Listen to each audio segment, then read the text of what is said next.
Well, hello everyone, and welcome back to another round with McD Guitars. Of course, we're going to be building our ES335 today. That's what we're doing. But we're going to start introducing some other projects in the show. So we're going to get the PRS out and do some stain touch-up. The weather's warming up, and we're going to be ready for finishing pretty soon. So we want to get that ready and have it sit for at least a couple weeks so the touch-ups can dry. It won't be too major. For the most part, the majority of the moisture, we are definitely set on the stain. Then we talked last episode about doing body work or neck work on our ES, so I think we're going to do both. Why not, right? Let's do a little bit on both today and see what we can get accomplished. And then, at the end, we're going to start a special project. We have a new project to do, and it's going to be a pretty interesting one. I think you guys like it. So I guess without further ado, I welcome you back. I thank you for watching, and let's check out this PRS and see if we can get that blue finalized and get it ready for some gloss. So, see ya. Okay, well, here we are. For the most part, I really like what we have going on here. We are in really fine shape. We are pretty polished up right here. But if we take a peek, man, there's just a feather of an edge there. And we have a little bit of tie-in where the neck is, which unfortunately I'm going to cheat. You guys can tell me if I'm cheating or not, but I know some people probably won't think it's cool, but I've got a little plan for that to make it easy on myself. Our headstock is looking pretty good too. I like where we're at there. And we do have a little bit of sanding to do on a couple spots. So a little bit of light sanding, a couple little spots of touch-up. And let's see what happens. So I've already raised the grain on this wood, so I'm not going too ballistic here. I have 400 grit sandpaper, and I'm being pretty gentle with it. I don't want to dig too deep that I might have to think about raising grain again. We're just doing some touch-up and getting a fine line all the way around.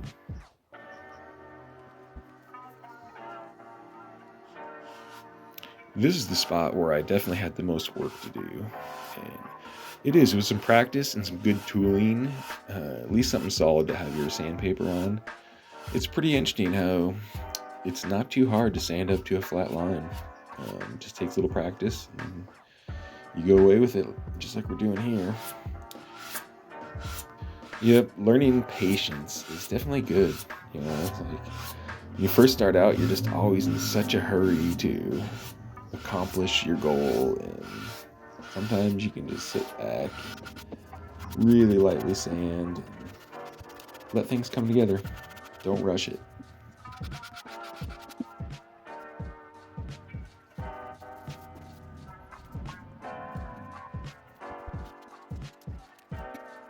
So this is the fix I decided to go with. It was so light. I just really didn't want to keep soaking stain through and having to sanding or taking risks of any of that. So we'll live and we'll learn. I can't wait to see how this works out over the years. So I'll report back to you after a year under some kind of gloss, whether or not this touch-up faded. All right, well, that was quicker and easy than I thought. And for any of you out there who are like, oh, you used a Sharpie, those will fade in UV under light. With such a tiny area in each spot that even if that Sharpie fades, it's still going to blend in well with everything. And hey, this is one's for me, so that's where we're at. And I'm pretty happy, this one's not perfect. This is along my evolution of learning quality skills. So this is going to be my daily driver. And all those little things will remind me of how I've gotten better at building guitars over the years. So yeah, until we decide what kind of gloss we want to put on this, we're going to set it aside. I'm a sucker for nitrocellulose, but man, it's so toxic. I just hate working with it. And, so we may try something different this round. Dig around, do a little more research. I do have some brush on poly that I haven't used yet because I thought, I just need to go to it and just deal with it because it's so much less toxic. And but yeah, we'll see what I decide. And when we're ready to continue on with this, we'll bust this baby back out. It's looking good, huh? Woohoo. So yeah, let's jump back and get back on our ES335. We got a little bit of body work to do, and then we're going to see how far we can get with the neck today. So let's jump back into that and check it out. Let's finish up this weight relief, then we can glue our headstock veneer on.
All right, well, here we are. You can really see we're starting to really get some flame coming out of this guy. It's really starting to poke through. And yeah, I'm pretty happy. Our inside is really polished too. We are beyond carved and starting to look pretty. Well, pretty up any edge that you can see, but if you look close, yeah, some of these our direct see-through channels are pretty cleaned up.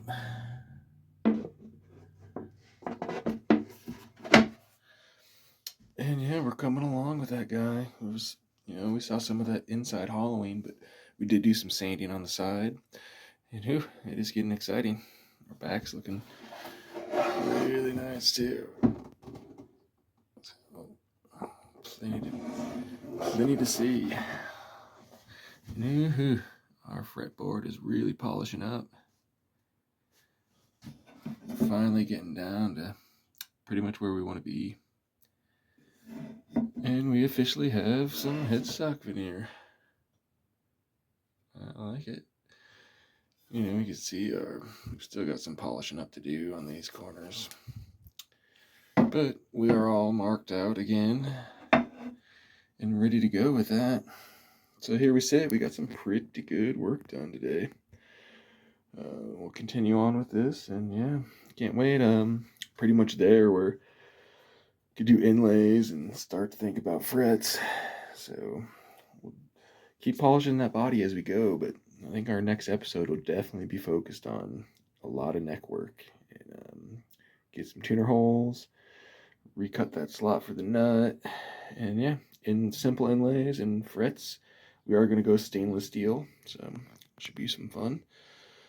And yeah, I guess it's time to head back and check out what our last bit of the day is. So we'll see you guys.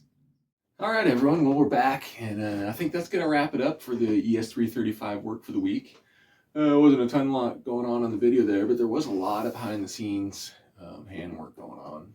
And it's been a couple long days, just doing some long, hard sanding, and didn't feel like videoing it, so we got back into the interesting stuff. I figured I'd kind of show you in on, you know, previous steps in the guitar, and now I'm using that cool little right angle die grinder, kind of like a miniature angle grinder, to get into all those tight spots in the body. And boy, it works like a dream. Just eats away the wood, and once you get a handle for it, you can keep it pretty level and smooth. Just kind of run up through the grits. I didn't do a whole lot of the Dremel tool. I ended up just getting creative with the die grinder itself and finding a way to get stuff in there. But yeah, now that we're ready to put this away for the day, we have one more surprise. We have a new project going on. We're gonna hot rod this Squire. This is gonna be fun, you know. If you kind of see stuff around and see this, you might connect some kind of dot. But I've acquired this guitar, and it's pretty cool. It's a Bullet, and we are going to tear this thing apart and see what we can do. I'm gonna see if I can get some experience with refretting. So this is gonna be my first refret job. See if we do anything with the board. We are gonna put a bone nut on here. Tuners and bridge, I'm not sure what I'm gonna do with yet, but we've got ourselves a new plate to start with. So it's kind of mixed reviews. These split rail pickups had some pretty decent reviews for what this thing cost. Humbucker probably is going to leave a little bit left to the imagination, so we may have to replace that. Our pots are pretty small in there too, so a good chance some of this electronics could be redone. But the cool thing is we've got 3 split coils built in already, and a kill button. How cool is that, right? Definitely make Rage Against the Machine a little easier to play. So get this guy going, then someone might go half step down. But yeah, this is going to be a fun project. Tear this thing apart, you know. A good chance, you know, I'll probably resand the neck. I'll probably resand the fretboard a little. And yeah, can't wait. So next time you guys see this in the next episode, it'll be in all little pieces. And we'll start to learn how to mainly do a refret. I have a nice guitar that I'd, you know, love to refret myself, but figure I need to do a little practicing first. So this is going to be a good first step. It's going to be a lot of fun too. I think this thing's going to scream after we're done. And yeah, then I'll have a Strat sitting around the house, Strat style. So hope you guys like what you're seeing.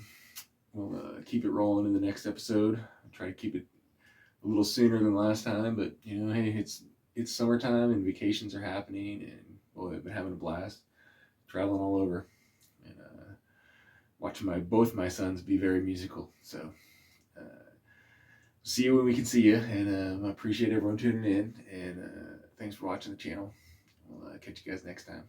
Cheers.